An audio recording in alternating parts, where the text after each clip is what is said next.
Today we're going to cover the wall push-up. And if you are looking at this video, I am going to assume that you either have not ever done a push-up or you haven't done one in a long time. Because the wall push-up is where we start. And before I go into the details of the wall push-up, one thing I want to share with individuals is that the push-up is a great exercise because functionally we do push things. You know, we get to a door, we have to push open a heavy door. And it's important when you're pushing and pulling and lifting that you learn to do it without movement patterns that might be present. You know, I see a lot of people who develop neck issues that, you know, they're pushing and this is how they push with their neck. And so that's something I want you to become aware of, that you're not going to incorporate into the push-up. Another thing that often happens is people will work on push-ups, which is great, but it tends to tighten up our pectoral muscles. Any muscle that we strengthen will tend to get shorter and a little bit tighter. So it's so very important that if you work on your push-up, that you also make time to stretch. And so that would be the chest stretch, whether you do it, you know, with your hands by your ears, or whether you do it with your arms extended when you're laying on your back. So ensuring that, you know, making a muscle strong is great, but that you don't develop a pattern of tightness of that muscle. So with all that, let's start our wall push-up. You need a wall, you need something that doesn't slip under your feet, so you could be on a wood floor in a rubber-soled shoe. But for me, I'm going to stick with my bare feet on my yoga mat. It's also a nice way for you to feel your feet as they transition into the push-up. So we begin by standing arm's length away. And in doing so, a lot of people might find that they're tight through the forearms. So just like any exercise, you know, if you go, oh, this is so uncomfortable on my forearms, you might, you know, start and spend a week stretching your forearm muscles before you start your wall push-ups. Now, my hand placement currently is shoulder width apart. For a push-up that targets more of your chest muscles, you want your hands to be 1.5 shoulder width apart. Now, because I'm going to be stepping back slightly with my push-up, I will lower my hands as much as the distance that I step back. If I start my wall push-up from this position, if you're just wanting to see how things feel, I like to have the hands turned in ever so slightly, because you'll notice with the push-up, the elbows turn out ever so slightly. So as the elbows are turning out, that brings the forearm more in line with the hand positions, a bit kinder on the wrist joint. So that's just a way to explore. You'll notice with that push-up when I did that, that my heels didn't come off the floor at all. And that's because it's not feeling like much of a stretch or any stretch at all from my calf muscles. And so this is kind of where you start to explore. You're going to incorporate your breath here. You could take your breath in and see how it feels as you go down, just exhaling and then inhaling back up. You want the movement to come from your body and not from your head and neck. You want to allow, you know, if you could think of yourself as in a plank, one solid piece, and that's a whole piece of your body, the entire body from the foot to the ear is going to move forward as one. Inhaling, coming back, exhaling forward. All right, so there's very little resistance when you're doing it just purely from standing with your arms, with the wall being arm's length away. So as you want to create more resistance, and that's how we get stronger is with more resistance, is we step away. So now I'm going to take a foot length back, which means my hands are coming down the same distance. So here you're going to start feeling like the Leaning Tower of Pisa. Just as when you do a plank in my book, The Stronger Core, you want to keep your body in that plank position. So this is where planks begin, in this leaning pose.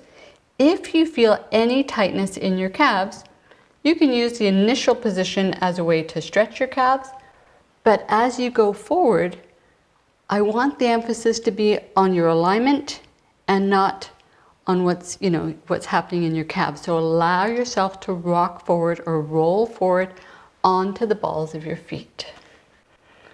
So, feet are hip width apart. You take a nice relaxed breath in and you exhale as you go forward. Important as you're exhaling that you're engaging your pelvic floor on a light level. You're engaging your deep abdominal muscles. This is what allows you to go forward with a strong body as opposed to going forward and sinking. You'll see people sink whether they're doing push-ups at any level, and that sinking in is because they're not engaging or using their deep tummy muscles. Head in alignment. If you feel any discomfort in your neck, you want to ensure that your tongue is to the roof of your mouth, and that's going to help you engage your deep neck muscles. So putting it all together, breath in, exhale coming forward, full body coming forward onto the balls of your feet, pushing away. Blow as you go. Inhale back. All right, so with all of this, I still have clients who will tell me that, they have some arthritis in their wrists. They don't find even though they've been stretching, they don't find it comfortable doing it like that. And so I will encourage them to do it from their knuckles. Now, very important, if you're going to do it from your knuckles and you have prominent rings, you might want to either turn them, that sometimes works, or remove them altogether.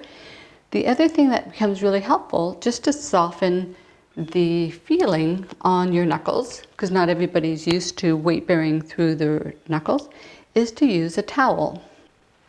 Now, you can either use just a regular towel, have a hand towel here, or if you want to play it extra safe, you could take a piece of yoga mat. I've taken old yoga mats and cut them in pieces, or sometimes the covering for counters, for your inside the cupboard, when you're putting plates and stuff, it comes like a thin rubber material. That rolled up works really nicely too. You don't even have to unroll it. You can just take it from the store just as was. So let's go back. We're feet hip width apart. My hands are going to be 1.5 shoulder width. I'm going to now step back. As I step back, I'm going to drop this down, same distance. Just as when I had my hands turned in, my knuckles are turning in towards one another ever so slightly. Take a breath. Now, the weight that I have through here is going to hold the towel in place. Everything's forward and coming back up. I'm feeling like I need to come down about 1/2 inch. I'm going to do that one more time. And you'll notice that my hands should end up just about where my shoulders are. Or I guess I should say my shoulders should end up where my hands are. So I make those micro adjustments. Breath in and coming down. That feels really good. And now my job here is to push into the wall coming back up. And that's what is engaging the chest muscles. It's controlling your descent. And then as you push up, that's making them work. So once you've gotten comfortable with what's happening with your feet, keeping your body straight, keeping your head in alignment, and where your arm position is, the next thing I'd like you to start thinking about is what's happening to your shoulder blades. So when we move our arms, the shoulder blades move with us, and they should. So I'm going to show you a little bit of a back roll here of what's happening, or back view, I should say, so that you can start thinking about what is going on with your shoulder blades, because especially as your push-ups get more challenging, it becomes even more important that the muscles around your shoulder blades are there to support you and work with you. So whether you're using a towel or not, it doesn't matter. The same motion occurs. And you'll notice that as I go down towards the wall, my shoulder blades come towards one another, but I don't want you to collapse them because I want them to work on their own. And then as I push away from the wall, my shoulder blades, and I want to encourage them to go away from one another. That allows you to get access to a whole other set of muscles around the shoulder blades. So let's do that twice more so you can see. Shoulder blades come towards one another, and then shoulder blades move away from one another. And once more, shoulder blades towards and shoulder blades away.